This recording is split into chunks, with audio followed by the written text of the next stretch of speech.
여러분, 안녕하세요. 오늘 여러분과 함께 정말 중요한 이야기를 나누려고 합니다. 혹시 여러분은 기도할 때마다 습관적으로 아멘이라고 말하고 계신가요? 주일 예배 때 주기도문을 암송하면서도 그 의미를 깊이 생각해 보신 적이 있으신가요?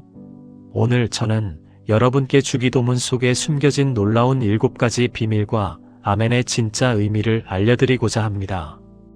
이 영상을 끝까지 보시면 여러분의 기도 생활이 완전히 달라질 것입니다. 더 이상 형식적인 기도가 아니라 하나님과 진정으로 대화하는 기도를 드릴 수 있게 될 것입니다.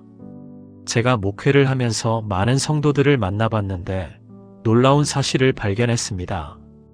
대부분의 성도들이 주기도문을 외우고 있지만 그 의미를 제대로 아는 분들은 많지 않다는 것입니다. 그냥 어릴 때부터 배워서 습관적으로 외우고 있을 뿐이죠. 하지만 주기도문은 예수님께서 직접 가르쳐 주신 기도의 모범입니다. 이 기도 안에는 우리가 어떻게 기도해야 하는지, 무엇을 위해 기도해야 하는지에 대한 모든 것이 담겨 있습니다. 영상 제작에 큰 힘이 되는 구독과 좋아요 부탁드립니다.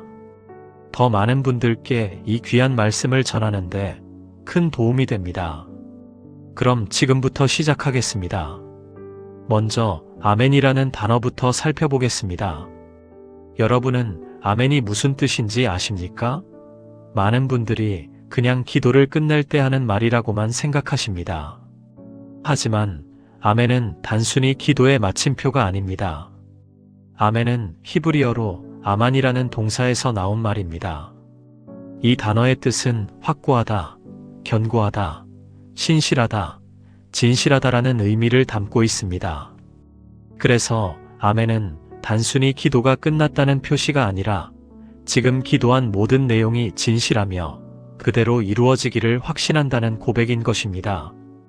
더 놀라운 것은 요한계시록 3장 14절에서 예수님을 가리켜 아멘이신 이라고 표현하고 있다는 것입니다. 예수님 자체가 아멘이십니다.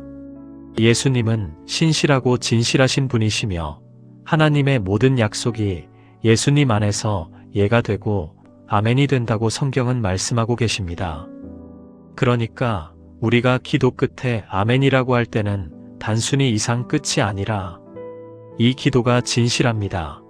이 기도가 하나님의 뜻 안에서 반드시 응답될 것을 믿습니다. 예수님의 이름으로 이 기도를 드립니다. 라는 엄청난 고백을 하고 있는 것입니다. 제가 아는 한 집사님의 이야기를 들려드리겠습니다. 이분은 30년 넘게 교회를 다니셨는데 늘 형식적으로 기도하셨습니다. 기도 끝에 아멘이라고 하는 것도 그냥 습관이었습니다. 그런데 어느 날 아멘의 진짜 의미를 알게 되면서 기도 생활이 완전히 달라졌다고 합니다. 기도할 때마다 아멘이라고 할 때 주님, 이 기도가 주님의 뜻 안에서 반드시 이루어질 것을 믿습니다. 라는 확신을 가지고 고백하게 되었습니다. 그러자 기도의 능력이 달라지기 시작했습니다. 오랫동안 응답받지 못했던 기도 제목들이 하나둘씩 응답되기 시작했습니다. 이제 본격적으로 주기도문 속에 숨겨진 7가지 비밀을 하나씩 살펴보겠습니다. 첫 번째 비밀은 하늘에 계신 우리 아버지라는 호칭에 담겨 있습니다. 예수님께서 기도를 가르치시면서 가장 먼저 하나님을 아버지라고 부르라고 하셨습니다. 이것이 얼마나 혁명적인 가르침인지 아십니까? 구약시대 사람들은 하나님을 두려운 존재로만 여겼습니다. 하나님의 이름을 함부로 부르지도 못했습니다. 그런데 예수님께서는 하나님을 아버지라고 부르라고 하셨습니다. 여기서 사용된 아람어 원문은 아바입니다. 아바는 어린아이가 아버지를 부를 때 쓰는 친근한 표현입니다. 우리말로 하면 아빠에 가깝습니다. 예수님께서는 우리가 하나님께 기도할 때 마치 어린아이가 아빠에게 말하듯이 친근하고 편안하게 다가가도 된다고 가르쳐 주신 것입니다. 하지만 동시에 하늘에 계신이라는 표현을 통해 하나님의 초월성과 거룩하심도 잊지 말라고 하셨습니다. 하나님은 우리와 친밀하시지만 동시에 거룩하고 높으신 분이십니다. 이 두 가지가 균형을 이룰 때 올바른 기도를 드릴 수 있습니다. 그리고 우리 아버지라고 하셨습니다. 나의 아버지가 아니라 우리 아버지입니다. 이것은 기도가 개인적인 것이면서 동시에 공동체적이라는 것을 보여줍니다. 우리는 혼자 기도하지 않습니다. 전 세계의 모든 성도들과 함께 한 아버지께 기도하고 있는 것입니다. 이 사실을 깨달을 때 우리의 기도는 더욱 힘이 있게 됩니다. 제가 아는 한 권사님은 이 사실을 깨닫고 나서 기도할 때마다 전 세계의 성도들이 함께 기도하고 있다는 것을 생각하며 기도한다고 합니다. 그러자 혼자 기도하는 것 같지 않고 엄청난 기도의 군대와 함께 기도하는 것 같은 확신이 생겼다고 합니다. 두 번째 비밀은 이름이 거룩히 여김을 받으시오며라는 기도에 담겨 있습니다. 많은 사람들이 주기도문을 외우면서 이 부분을 그냥 지나갑니다. 하지만 이것은 정말 중요한 기도입니다. 하나님의 이름이 거룩히 여김을 받는다는 것은 무엇을 의미할까요? 단순히 하나님을 존경한다는 뜻이 아닙니다. 히브리어에서 이름은 그 사람의 본질과 성품을 나타냅니다. 하나님의 이름이 거룩히 여김을 받는다는 것은 하나님의 성품과 하나님의 영광이 온 세상에 드러나기를 기도하는 것입니다. 그런데 여기서 놀라운 것은 이것이 우리 자신을 위한 기도가 아니라 하나님을 위한 기도라는 점입니다. 주기도문은 우리의 필요를 구하기 전에 먼저 하나님의 영광을 구하라고 가르칩니다. 이것이 바로 기도의 우선순위입니다. 많은 사람들이 기도할 때 자기 필요부터 구합니다. 건강, 물질, 성공, 자녀 문제 등 자기와 관련된 것들을 먼저 기도합니다. 하지만 예수님께서는 먼저 하나님의 영광을 구하고 하나님의 이름이 높임받기를 기도하라고 가르치셨습니다. 제가 목회하면서 만난 한 성도의 간증입니다. 이분은 오랫동안 사업이 잘 안 되어서 매일 사업이 잘 되게 해달라고 기도했습니다. 하지만 응답이 없었습니다. 그런데 어느 날 주기도문을 묵상하다가 기도의 순서가 잘못되었다는 것을 깨달았습니다. 그날부터 기도를 바꿨습니다. 사업이 잘 되게 해달라고 먼저 기도하지 않고 먼저 하나님의 이름이 거룩히 여김을 받기를 기도했습니다. 내 사업을 통해 하나님의 영광이 드러나기를 기도했습니다. 사업이 잘 되든 안 되든 하나님의 뜻이 이루어지기를 기도했습니다. 놀라운 일이 일어났습니다. 기도의 초점이 바뀌면서 마음에 평안이 찾아왔습니다. 그리고 얼마 후 예상치 못한 곳에서 사업의 돌파구가 열렸습니다. 이분은 이렇게 고백했습니다.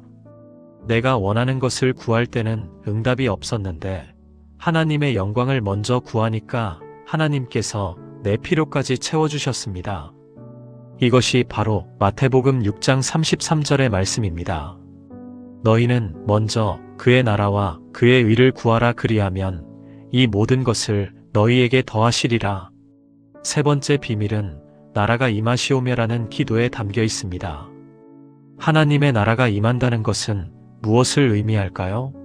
많은 사람들이 하나님의 나라를 죽어서 가는 천국으로만 생각합니다. 하지만 하나님의 나라는 단순히 미래의 천국만을 의미하지 않습니다. 하나님의 나라는 하나님의 통치가 이루어지는 곳입니다. 하나님의 뜻이 실현되는 곳입니다. 그러니까 하나님의 나라가 임하기를 기도한다는 것은 이 땅에 하나님의 통치가 임하기를 기도하는 것입니다.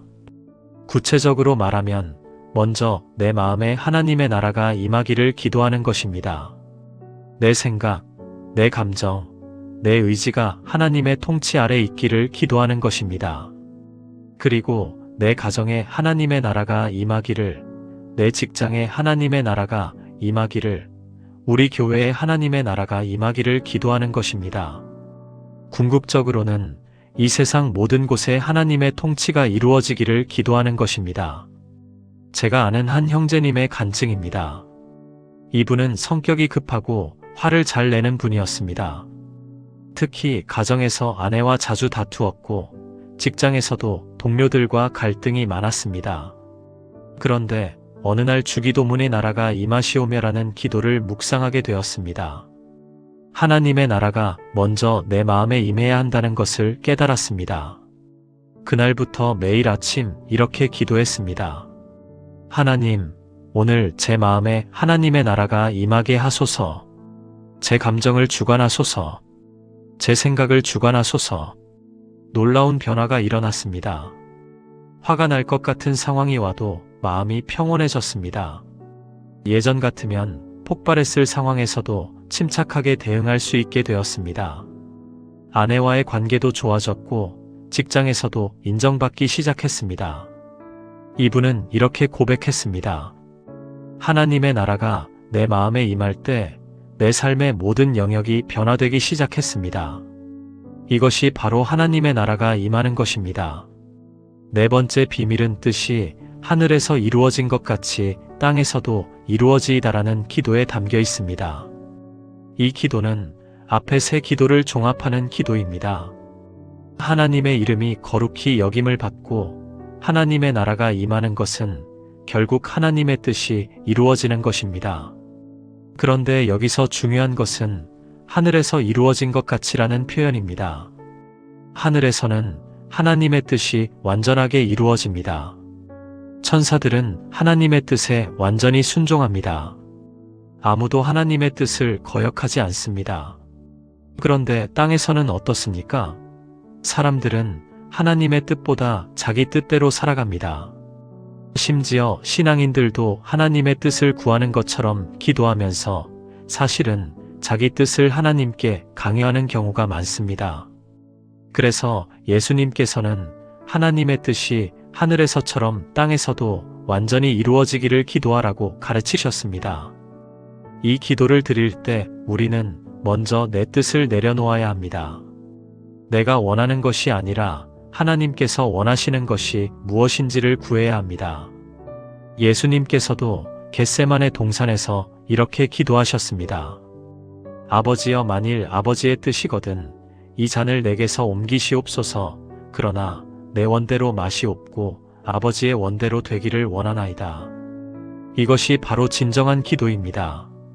내 뜻이 아니라 하나님의 뜻이 이루어지기를 구하는 것입니다. 제가 아는 한 자매님의 이야기입니다. 이분은 결혼을 앞두고 있었는데 약혼자에게서 이상한 느낌을 받았습니다. 하지만 이미 준비가 다 되어 있었고 주변 사람들도 좋은 사람이라고 했습니다. 그런데 기도하면서 주기도문의 이 부분이 마음에 걸렸습니다. 뜻이 하늘에서 이루어진 것 같이 땅에서도 이루어지이다. 이분은 진지하게 기도했습니다. 하나님, 이 결혼이 하나님의 뜻이면 이루어지게 하시고 하나님의 뜻이 아니면 막아주세요. 그리고 며칠 후 약혼자의 숨겨진 문제들이 드러나기 시작했습니다. 결국 결혼은 파기되었고 그때는 너무 힘들었지만 몇 년 후 돌아보니 하나님께서 더 큰 재앙으로부터 자신을 지켜주신 것이었습니다. 그리고 얼마 후 하나님께서 예비하신 진짜 배우자를 만나 행복한 가정을 꾸렸습니다. 다섯 번째 비밀은 오늘 우리에게 일용할 양식을 주시옵고라는 기도에 담겨 있습니다. 주기도문의 앞부분은 하나님을 위한 기도였다면 이제부터는 우리의 필요를 위한 기도입니다. 하지만 여기서도 중요한 원칙이 있습니다. 오늘 그리고 일용할 양식을 구하라는 것입니다. 내일이나 다음 달, 내년의 것을 구하지 말고 오늘 필요한 것을 구하라는 것입니다. 이것은 우리에게 매일매일 하나님을 의지하며 살라는 가르침입니다. 광야에서 이스라엘 백성들에게 주신 만나를 생각해 보세요. 하나님께서는 매일 하루치 만나만 주셨습니다. 내일 것까지 모으려고 하면 썩어버렸습니다. 하나님께서는 이스라엘 백성들이 매일매일 하나님을 의지하며 살기를 원하셨습니다. 우리도 마찬가지입니다. 하나님께서는 우리가 매일 하나님께 의지하며 살기를 원하십니다. 그런데 우리는 어떻습니까?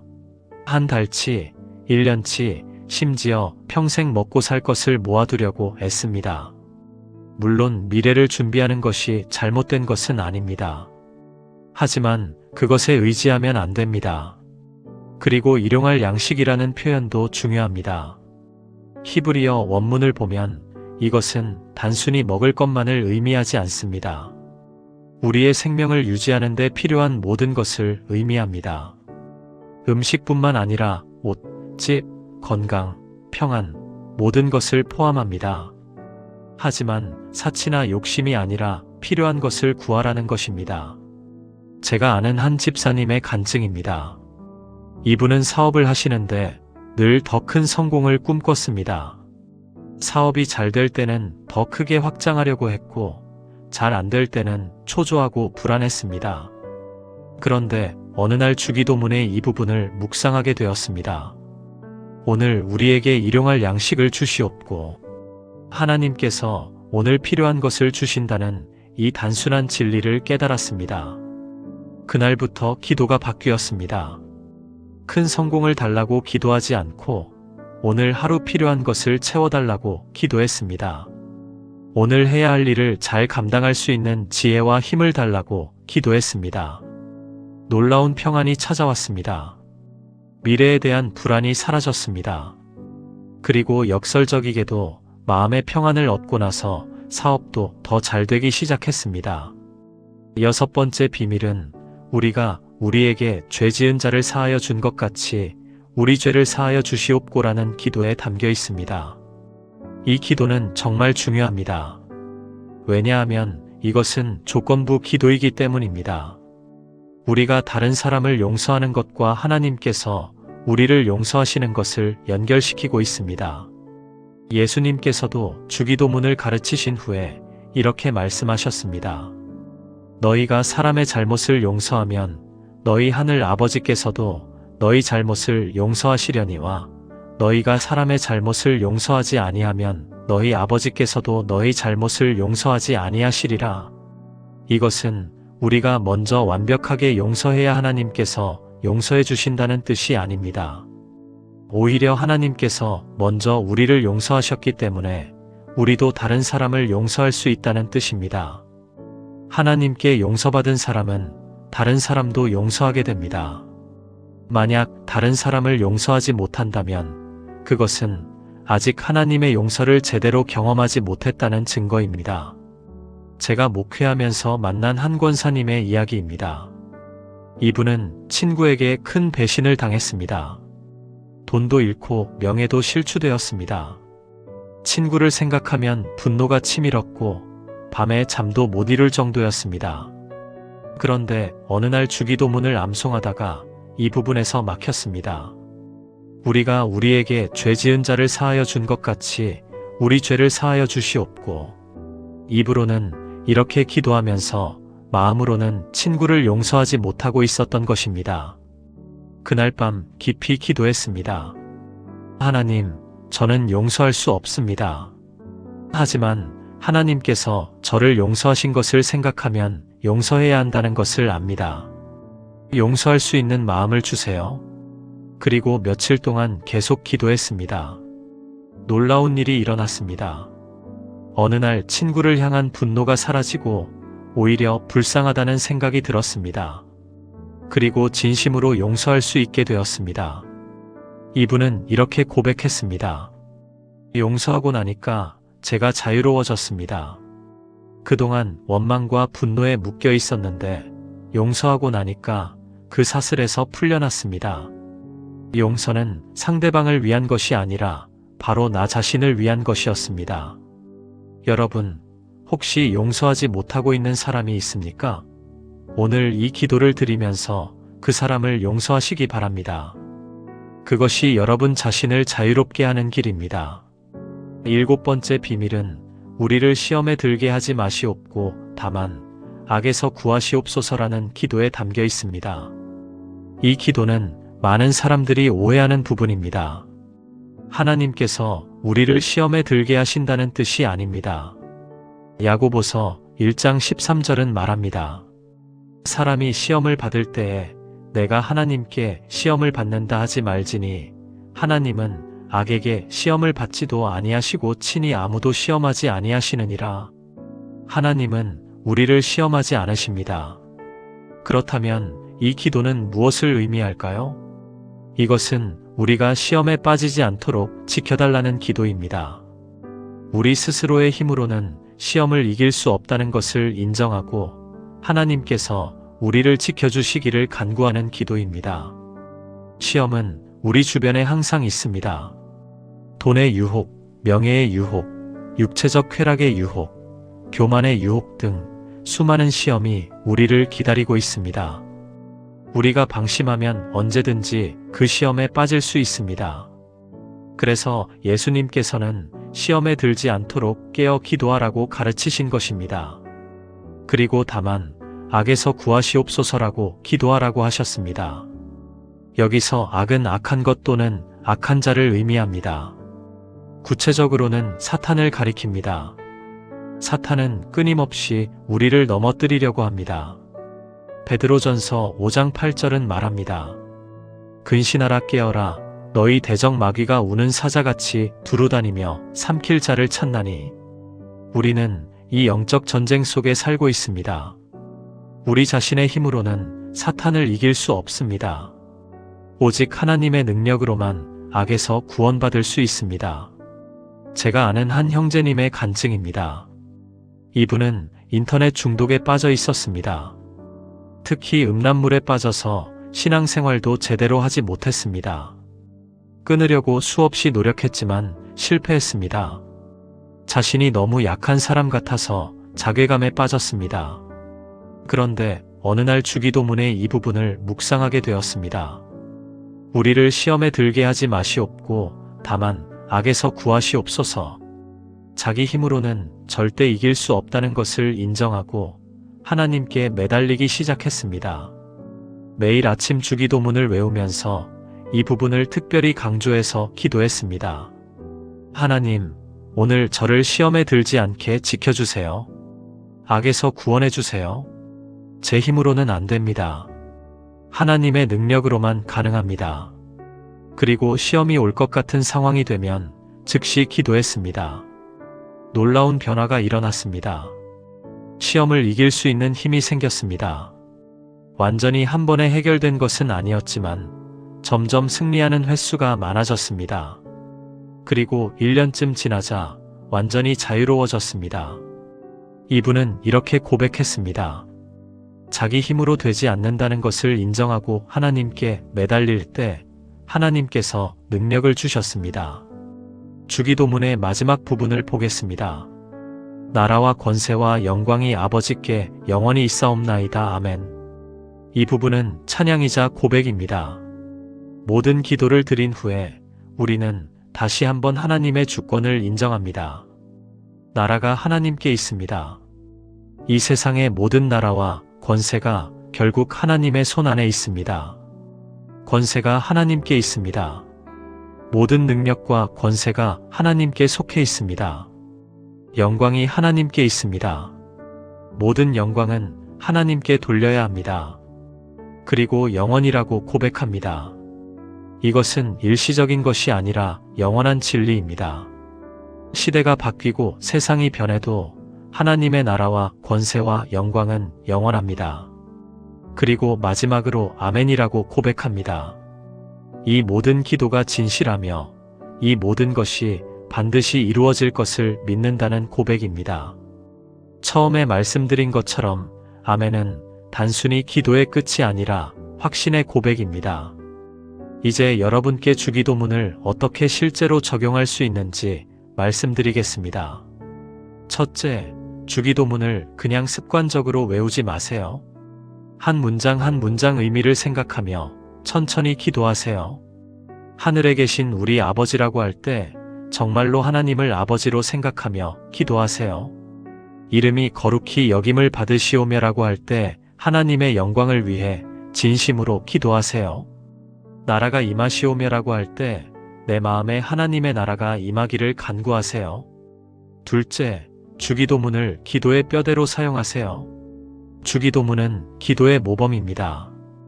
이 순서대로 기도하되 각 항목마다 구체적인 내용을 채워 넣으세요. 예를 들어 이름이 거룩히 여김을 받으시오며라고 기도한 후에 구체적으로 어떤 상황에서 하나님의 이름이 높임받기를 원하는지 기도하세요. 나라가 임하시오며라고 기도한 후에 내 가정, 내 직장, 우리 교회에 하나님의 나라가 임하기를 구체적으로 기도하세요. 셋째, 매일 주기도문을 묵상하세요. 하루에 한 문장씩만이라도 깊이 묵상해 보세요.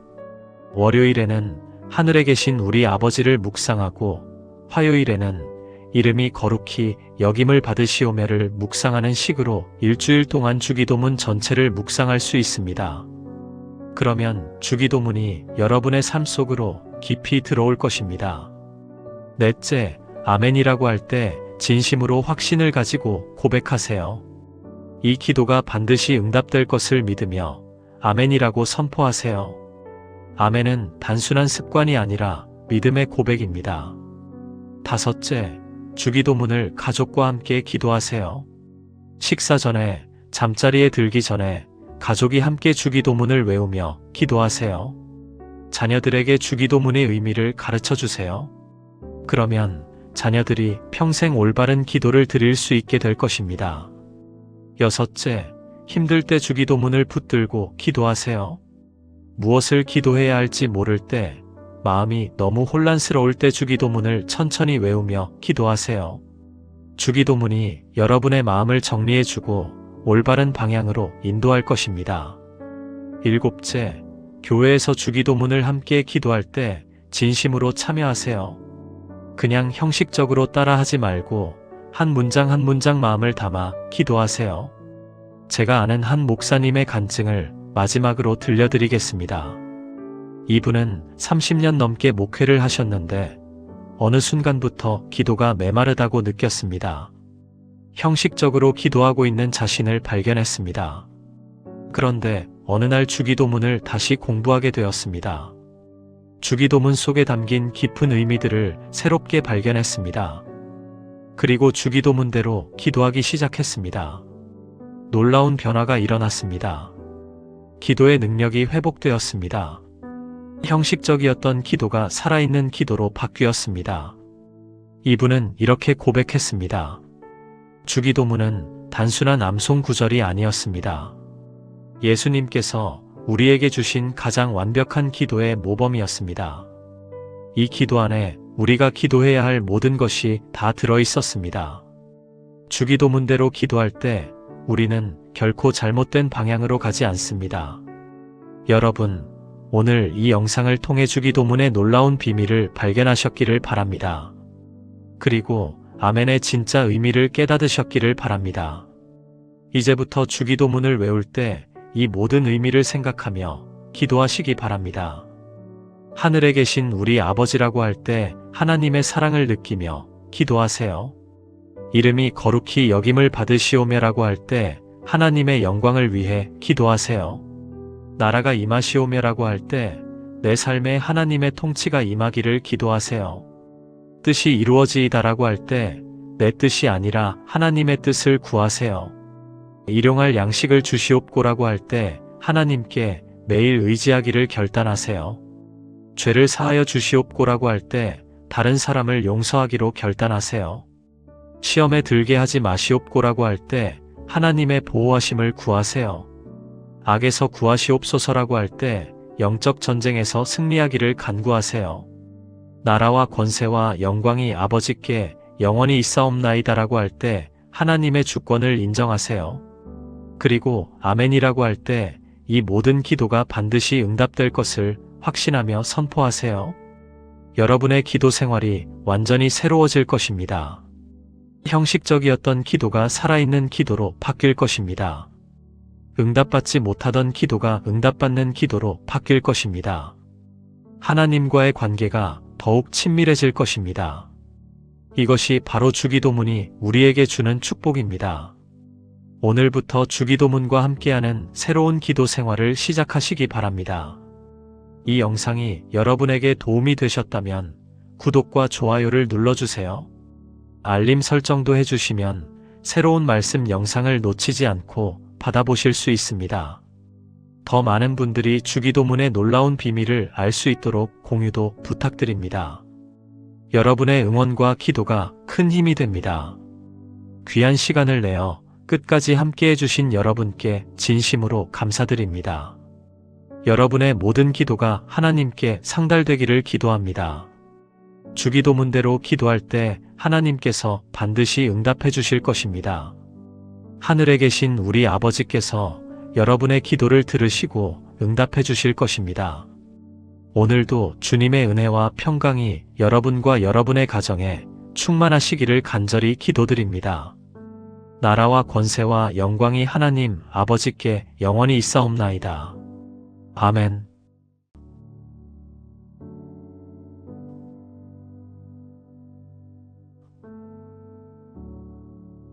여러분, 안녕하세요. 오늘 여러분과 함께 정말 중요한 이야기를 나누려고 합니다. 혹시 여러분은 기도할 때마다 습관적으로 아멘이라고 말하고 계신가요? 주일 예배 때 주기도문을 암송하면서도 그 의미를 깊이 생각해 보신 적이 있으신가요? 오늘 저는 여러분께 주기도문 속에 숨겨진 놀라운 7가지 비밀과 아멘의 진짜 의미를 알려드리고자 합니다. 이 영상을 끝까지 보시면 여러분의 기도 생활이 완전히 달라질 것입니다. 더 이상 형식적인 기도가 아니라 하나님과 진정으로 대화하는 기도를 드릴 수 있게 될 것입니다. 제가 목회를 하면서 많은 성도들을 만나봤는데 놀라운 사실을 발견했습니다. 대부분의 성도들이 주기도문을 외우고 있지만 그 의미를 제대로 아는 분들은 많지 않다는 것입니다. 그냥 어릴 때부터 배워서 습관적으로 외우고 있을 뿐이죠. 하지만 주기도문은 예수님께서 직접 가르쳐 주신 기도의 모범입니다. 이 기도 안에는 우리가 어떻게 기도해야 하는지, 무엇을 위해 기도해야 하는지에 대한 모든 것이 담겨 있습니다. 영상 제작에 큰 힘이 되는 구독과 좋아요 부탁드립니다. 더 많은 분들께 이 귀한 말씀을 전하는데 큰 도움이 됩니다. 그럼 지금부터 시작하겠습니다. 먼저 아멘이라는 단어부터 살펴보겠습니다. 여러분은 아멘이 무슨 뜻인지 아십니까? 많은 분들이 그냥 기도를 끝낼 때 하는 말이라고만 생각하십니다. 하지만 아멘은 단순히 기도의 마침표가 아닙니다. 아멘은 히브리어로 아만이라는 동사에서 나온 말입니다. 이 단어의 뜻은 확고하다, 견고하다, 신실하다, 진실하다라는 의미를 담고 있습니다. 그래서 아멘은 단순히 기도가 끝났다는 표시가 아니라 지금 기도한 모든 내용이 진실하며 그대로 이루어지기를 확신한다는 고백인 것입니다. 더 놀라운 것은 요한계시록 3장 14절에서 예수님을 가리켜 아멘이신 이라고 표현하고 있다는 것입니다. 예수님 자체가 아멘이십니다. 예수님은 신실하고 진실하신 분이시며 하나님의 모든 약속이 예수님 안에서 예가 되고 아멘이 된다고 성경은 말씀하고 계십니다. 그러니까 우리가 기도 끝에 아멘이라고 할 때는 단순히 이상 끝이 아니라 이 기도가 진실합니다. 이 기도가 하나님의 뜻 안에서 반드시 응답될 것을 믿습니다. 예수님의 이름으로 이 기도를 드립니다. 라는 엄청난 고백을 하고 있는 것입니다. 제가 아는 한 집사님의 이야기를 들려드리겠습니다. 이분은 30년 넘게 교회를 다니셨는데 늘 형식적으로 기도하셨습니다. 기도 끝에 아멘이라고 하는 것도 그냥 습관이었습니다. 그런데 어느 날 아멘의 진짜 의미를 알게 되면서 기도 생활이 완전히 달라졌다고 합니다. 기도할 때마다 아멘이라고 할 때 주님, 이 기도가 주님의 뜻 안에서 반드시 이루어질 것을 믿습니다. 라는 확신을 가지고 고백하게 되었습니다. 그러자 기도의 능력이 달라지기 시작했습니다. 오랫동안 응답받지 못했던 기도 제목들이 하나둘씩 응답되기 시작했습니다. 이제 본격적으로 주기도문 속에 숨겨진 7가지 비밀을 하나씩 살펴보겠습니다. 첫 번째 비밀은 하늘에 계신 우리 아버지라는 호칭에 담겨 있습니다. 예수님께서 기도를 가르치시면서 가장 먼저 하나님을 아버지라고 부르라고 하셨습니다. 이것이 얼마나 혁명적인 가르침인지 아십니까? 구약시대 사람들은 하나님을 두려운 존재로만 여겼습니다.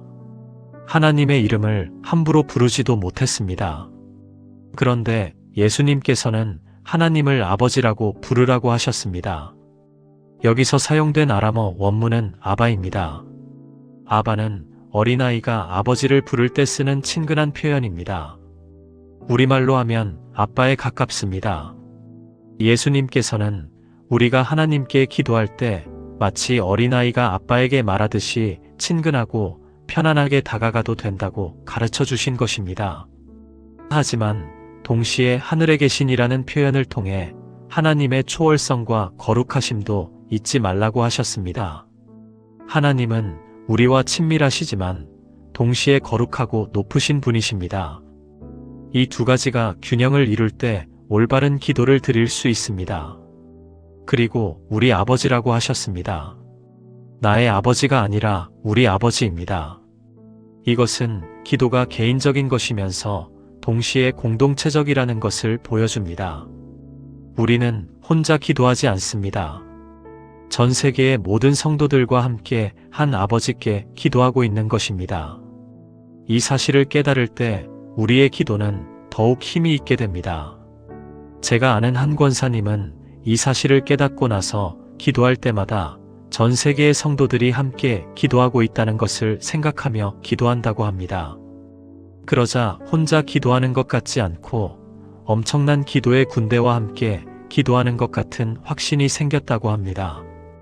두 번째 비밀은 이름이 거룩히 여김을 받으시오며라는 기도에 담겨 있습니다.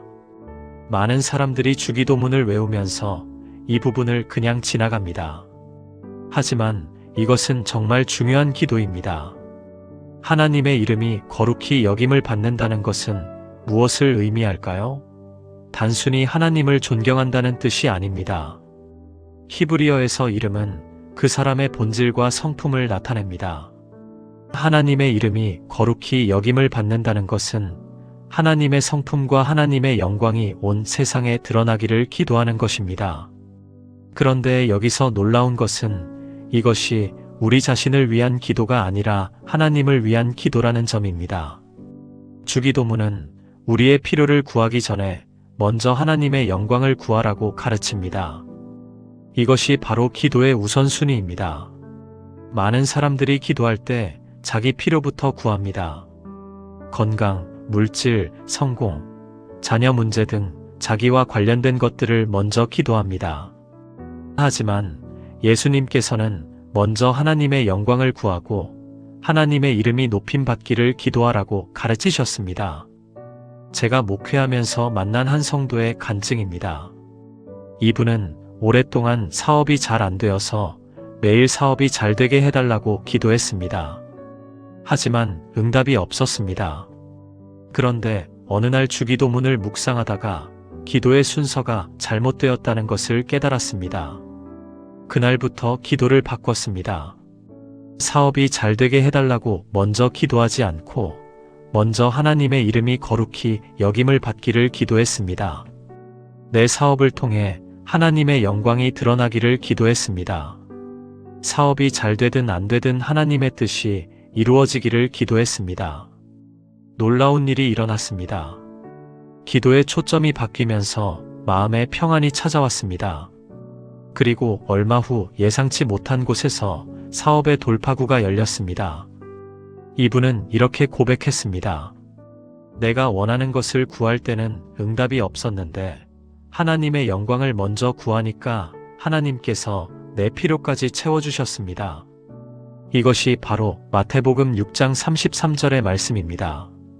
너희는 먼저 그의 나라와 그의 의를 구하라 그리하면 이 모든 것을 너희에게 더하시리라. 세 번째 비밀은 나라가 임하시오며라는 기도에 담겨 있습니다. 하나님의 나라가 임한다는 것은 무엇을 의미할까요? 많은 사람들이 하나님의 나라를 죽어서 가는 천국으로만 생각합니다. 하지만 하나님의 나라는 단순히 미래의 천국만을 의미하지 않습니다.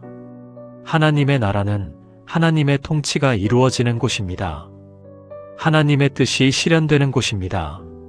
그러니까 하나님의 나라가 임하기를 기도한다는 것은 이 땅에 하나님의 통치가 임하기를 기도하는 것입니다. 구체적으로 말하면 먼저 내 마음에 하나님의 나라가 임하기를 기도하는 것입니다. 내 생각, 내 감정, 내 의지가 하나님의 통치 아래 있기를 기도하는 것입니다. 그리고 내 가정에 하나님의 나라가 임하기를, 내 직장에 하나님의 나라가 임하기를, 우리 교회에 하나님의 나라가 임하기를 기도하는 것입니다. 궁극적으로는 이 세상 모든 곳에 하나님의 통치가 이루어지기를 기도하는 것입니다. 제가 아는 한 형제님의 간증입니다. 이분은 성격이 급하고 화를 잘 내는 분이었습니다. 특히 가정에서 아내와 자주 다투었고 직장에서도 동료들과 갈등이 많았습니다. 그런데 어느 날 주기도문의 나라가 임하시오며라는 기도를 묵상하게 되었습니다. 하나님의 나라가 먼저 내 마음에 임해야 한다는 것을 깨달았습니다. 그날부터 매일 아침 이렇게 기도했습니다. 하나님, 오늘 제 마음에 하나님의 나라가 임하게 하소서. 제 감정을 주관하소서. 제 생각을 주관하소서. 놀라운 변화가 일어났습니다. 화가 날 것 같은 상황이 와도 마음이 평온해졌습니다. 예전 같으면 폭발했을 상황에서도 침착하게 대응할 수 있게 되었습니다. 아내와의 관계도 좋아졌고 직장에서도 인정받기 시작했습니다. 이분은 이렇게 고백했습니다. 하나님의 나라가 내 마음에 임할 때 내 삶의 모든 영역이 변화되기 시작했습니다. 이것이 바로 하나님의 나라가 임하는 것입니다. 네 번째 비밀은 뜻이 하늘에서 이루어진 것 같이 땅에서도 이루어지이다라는 기도에 담겨 있습니다. 이 기도는 앞에 세 기도를 종합하는 기도입니다. 하나님의 이름이 거룩히 여김을 받고 하나님의 나라가 임하는 것은 결국 하나님의 뜻이 이루어지는 것입니다. 그런데 여기서 중요한 것은 하늘에서 이루어진 것 같이라는 표현입니다. 하늘에서는 하나님의 뜻이 완전하게 이루어집니다. 천사들은 하나님의 뜻에 완전히 순종합니다. 아무도 하나님의 뜻을 거역하지 않습니다. 그런데 땅에서는 어떻습니까? 사람들은 하나님의 뜻보다 자기 뜻대로 살아갑니다. 심지어 신앙인들도 하나님의 뜻을 구하는 것처럼 기도하면서 사실은 자기 뜻을 하나님께 강요하는 경우가 많습니다. 그래서 예수님께서는 하나님의 뜻이 하늘에서처럼 땅에서도 완전히 이루어지기를 기도하라고 가르치셨습니다. 이 기도를 드릴 때 우리는 먼저 내 뜻을 내려놓아야 합니다. 내가 원하는 것이 아니라 하나님께서 원하시는 것이 무엇인지를 구해야 합니다. 예수님께서도 겟세마네 동산에서 이렇게 기도하셨습니다. 아버지여, 만일 아버지의 뜻이거든 이 잔을 내게서 옮기시옵소서. 그러나 내 원대로 마시옵고 아버지의 원대로 되기를 원하나이다. 이것이 바로 진정한 기도입니다. 내 뜻이 아니라 하나님의 뜻이 이루어지기를 구하는 것입니다. 제가 아는 한 자매님의 이야기입니다. 이분은 결혼을 앞두고 있었는데 약혼자에게서 이상한 느낌을 받았습니다. 하지만 이미 준비가 다 되어 있었고 주변 사람들도 좋은 사람이라고 했습니다. 그런데 기도하면서 주기도문의 이 부분이 마음에 걸렸습니다. 뜻이 하늘에서 이루어진 것 같이 땅에서도 이루어지이다. 이분은 진지하게 기도했습니다. 하나님, 이 결혼이 하나님의 뜻이면 이루어지게 하시고 하나님의 뜻이 아니면 막아주세요. 그리고 며칠 후 약혼자의 숨겨진 문제들이 드러나기 시작했습니다. 결국 결혼은 파기되었고 그때는 너무 힘들었지만 몇 년 후 돌아보니 하나님께서 더 큰 재앙으로부터 자신을 지켜주신 것이었습니다. 그리고 얼마 후 하나님께서 예비하신 진짜 배우자를 만나 행복한 가정을 꾸렸습니다. 다섯 번째 비밀은 오늘 우리에게 일용할 양식을 주시옵고라는 기도에 담겨 있습니다. 주기도문의 앞부분은 하나님을 위한 기도였다면 이제부터는 우리의 필요를 위한 기도입니다. 하지만 여기서도 중요한 원칙이 있습니다. 오늘 그리고 일용할 양식을 구하라는 것입니다. 내일이나 다음 달, 내년의 것을 구하지 말고 오늘 필요한 것을 구하라는 것입니다. 이것은 우리에게 매일매일 하나님을 의지하며 살라는 가르침입니다. 광야에서 이스라엘 백성들에게 주신 만나를 생각해 보세요. 하나님께서는 매일 하루치 만나만 주셨습니다. 내일 것까지 모으려고 하면 썩어버렸습니다. 하나님께서는 이스라엘 백성들이 매일매일 하나님을 의지하며 살기를 원하셨습니다. 우리도 마찬가지입니다. 하나님께서는 우리가 매일 하나님께 의지하며 살기를 원하십니다. 그런데 우리는 어떻습니까? 한 달치, 1년치, 심지어 평생 먹고 살 것을 모아두려고 애씁니다. 물론 미래를 준비하는 것이 잘못된 것은 아닙니다. 하지만 그것에 의지하면 안 됩니다. 그리고 일용할 양식이라는 표현도 중요합니다. 히브리어 원문을 보면 이것은 단순히 먹을 것만을 의미하지 않습니다. 우리의 생명을 유지하는 데 필요한 모든 것을 의미합니다. 음식뿐만 아니라 옷, 집, 건강, 평안, 모든 것을 포함합니다. 하지만 사치나 욕심이 아니라 필요한 것을 구하라는 것입니다. 제가 아는 한 집사님의 간증입니다. 이분은 사업을 하시는데 늘 더 큰 성공을 꿈꿨습니다. 사업이 잘 될 때는 더 크게 확장하려고 했고 잘 안 될 때는 초조하고 불안했습니다. 그런데 어느 날 주기도문의 이 부분을 묵상하게 되었습니다. 오늘 우리에게 일용할 양식을 주시옵고 하나님께서 오늘 필요한 것을 주신다는 이 단순한 진리를 깨달았습니다. 그날부터 기도가 바뀌었습니다. 큰 성공을 달라고 기도하지 않고 오늘 하루 필요한 것을 채워달라고 기도했습니다. 오늘 해야 할 일을 잘 감당할 수 있는 지혜와 힘을 달라고 기도했습니다. 놀라운 평안이 찾아왔습니다. 미래에 대한 불안이 사라졌습니다. 그리고 역설적이게도 마음의 평안을 얻고 나서 사업도 더 잘 되기 시작했습니다. 6번째 비밀은 우리가 우리에게 죄 지은 자를 사하여 준 것 같이 우리 죄를 사하여 주시옵고라는 기도에 담겨 있습니다. 이 기도는 정말 중요합니다. 왜냐하면 이것은 조건부 기도이기 때문입니다. 우리가 다른 사람을 용서하는 것과 하나님께서 우리를 용서하시는 것을 연결시키고 있습니다. 예수님께서도 주기도문을 가르치신 후에 이렇게 말씀하셨습니다. 너희가 사람의 잘못을 용서하면 너희 하늘 아버지께서도 너희 잘못을 용서하시려니와 너희가 사람의 잘못을 용서하지 아니하면 너희 아버지께서도 너희 잘못을 용서하지 아니하시리라. 이것은 우리가 먼저 완벽하게 용서해야 하나님께서 용서해 주신다는 뜻이 아닙니다. 오히려 하나님께서 먼저 우리를 용서하셨기 때문에 우리도 다른 사람을 용서할 수 있다는 뜻입니다. 하나님께 용서받은 사람은 다른 사람도 용서하게 됩니다. 만약 다른 사람을 용서하지 못한다면 그것은 아직 하나님의 용서를 제대로 경험하지 못했다는 증거입니다. 제가 목회하면서 만난 한 권사님의 이야기입니다. 이분은 친구에게 큰 배신을 당했습니다. 돈도 잃고 명예도 실추되었습니다. 친구를 생각하면 분노가 치밀었고 밤에 잠도 못 이룰 정도였습니다. 그런데 어느 날 주기도문을 암송하다가 이 부분에서 막혔습니다. 우리가 우리에게 죄 지은 자를 사하여 준 것 같이 우리 죄를 사하여 주시옵고 입으로는 이렇게 기도하면서 마음으로는 친구를 용서하지 못하고 있었던 것입니다. 그날 밤 깊이 기도했습니다. 하나님, 저는 용서할 수 없습니다. 하지만 하나님께서 저를 용서하신 것을 생각하면 용서해야 한다는 것을 압니다. 용서할 수 있는 마음을 주세요. 그리고 며칠 동안 계속 기도했습니다. 놀라운 일이 일어났습니다. 어느 날 친구를 향한 분노가 사라지고 오히려 불쌍하다는 생각이 들었습니다. 그리고 진심으로 용서할 수 있게 되었습니다. 이분은 이렇게 고백했습니다.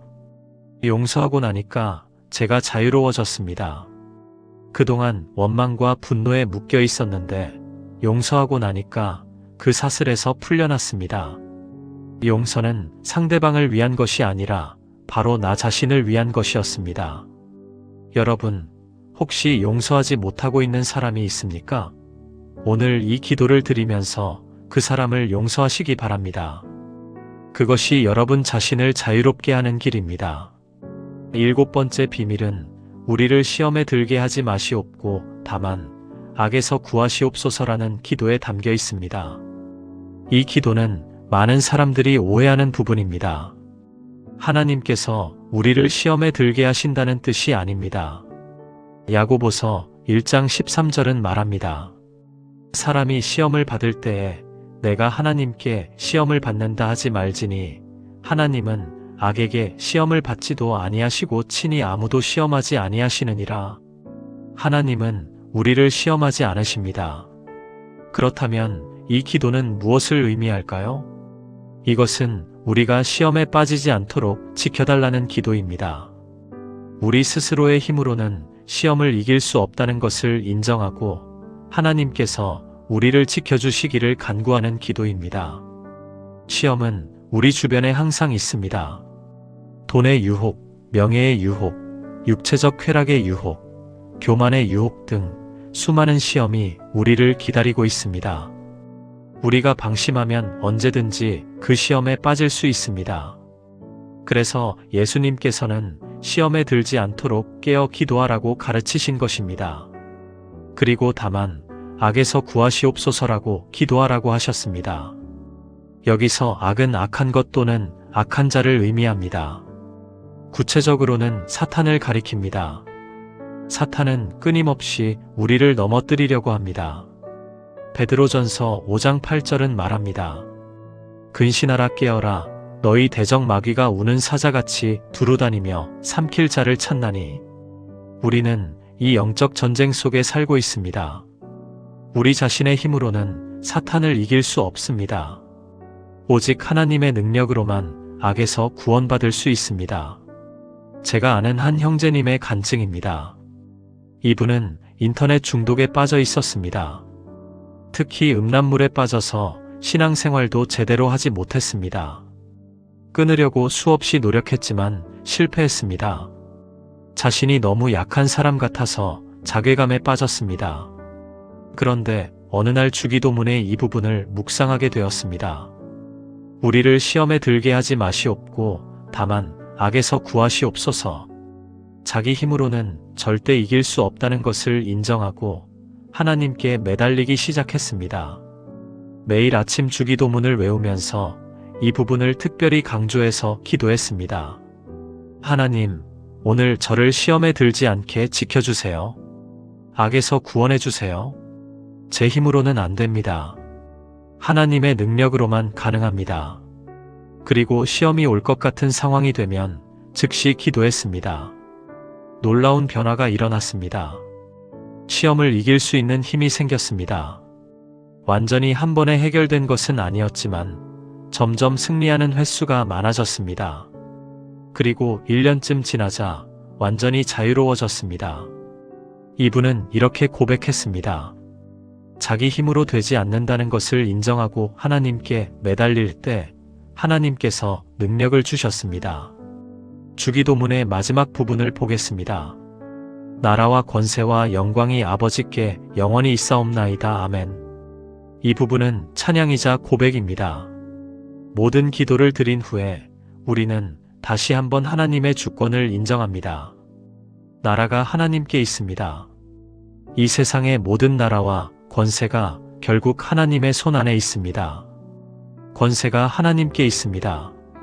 모든 능력과 권세가 하나님께 속해 있습니다. 영광이 하나님께 있습니다. 모든 영광은 하나님께 돌려야 합니다. 그리고 영원이라고 고백합니다. 이것은 일시적인 것이 아니라 영원한 진리입니다. 시대가 바뀌고 세상이 변해도 하나님의 나라와 권세와 영광은 영원합니다. 그리고 마지막으로 아멘이라고 고백합니다. 이 모든 기도가 진실하며 이 모든 것이 반드시 이루어질 것을 믿는다는 고백입니다. 처음에 말씀드린 것처럼 아멘은 단순히 기도의 끝이 아니라 확신의 고백입니다. 이제 여러분께 주기도문을 어떻게 실제로 적용할 수 있는지 말씀드리겠습니다. 첫째, 주기도문을 그냥 습관적으로 외우지 마세요. 한 문장 한 문장 의미를 생각하며 천천히 기도하세요. 하늘에 계신 우리 아버지라고 할 때 정말로 하나님을 아버지로 생각하며 기도하세요. 이름이 거룩히 여김을 받으시오며라고 할 때 하나님의 영광을 위해 진심으로 기도하세요. 나라가 임하시오며라고 할 때 내 마음에 하나님의 나라가 임하기를 간구하세요. 둘째, 주기도문을 기도의 뼈대로 사용하세요. 주기도문은 기도의 모범입니다. 이 순서대로 기도하되 각 항목마다 구체적인 내용을 채워 넣으세요. 예를 들어 이름이 거룩히 여김을 받으시오며라고 기도한 후에 구체적으로 어떤 상황에서 하나님의 이름이 높임받기를 원하는지 기도하세요.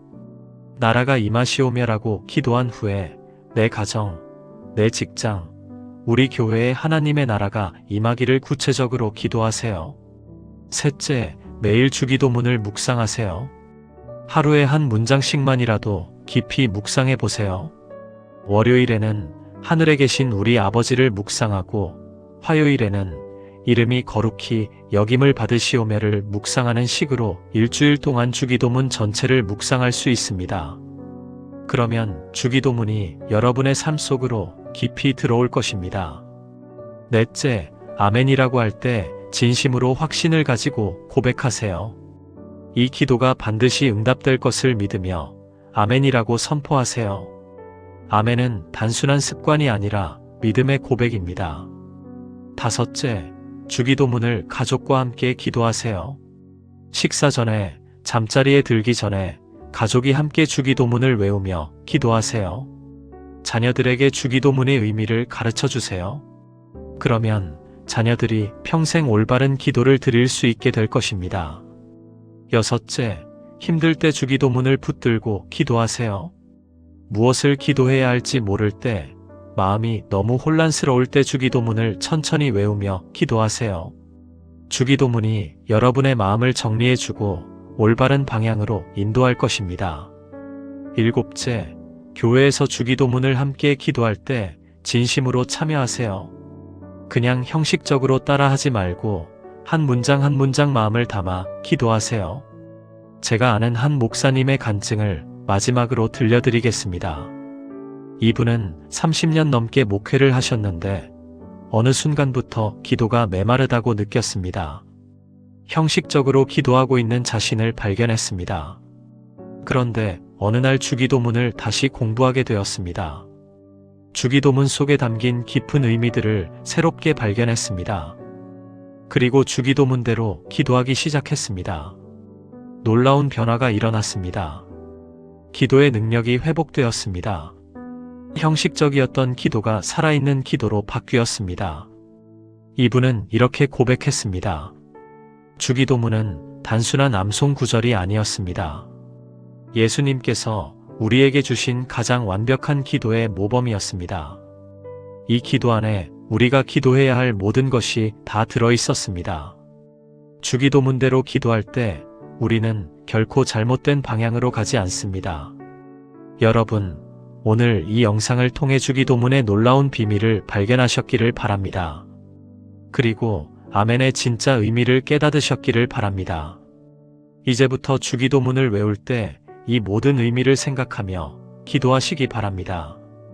하늘에 계신 우리 아버지라고 할 때 하나님의 사랑을 느끼며 기도하세요. 이름이 거룩히 여김을 받으시오며라고 할 때 하나님의 영광을 위해 기도하세요. 나라가 임하시오며라고 할 때 내 삶에 하나님의 통치가 임하기를 기도하세요. 뜻이 이루어지이다라고 할 때 내 뜻이 아니라 하나님의 뜻을 구하세요.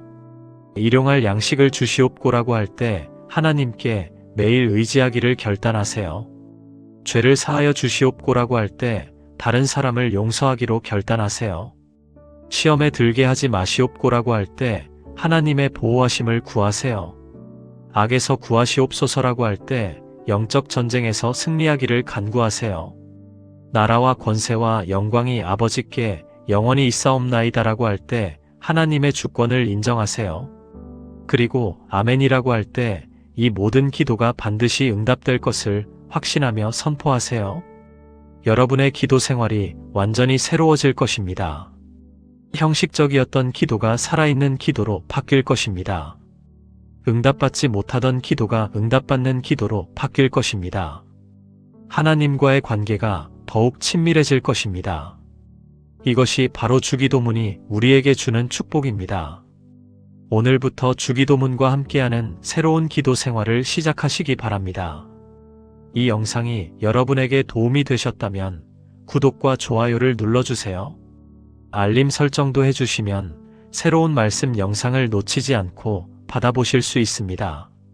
더 많은 분들이 주기도문의 놀라운 비밀을 알 수 있도록 공유도 부탁드립니다.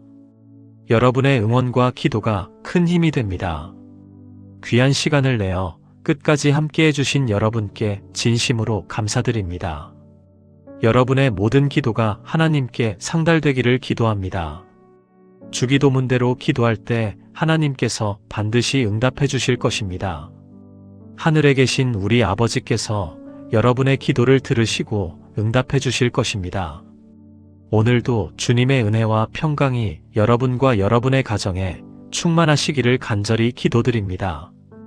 나라와 권세와 영광이 하나님 아버지께 영원히 있사옵나이다. 아멘.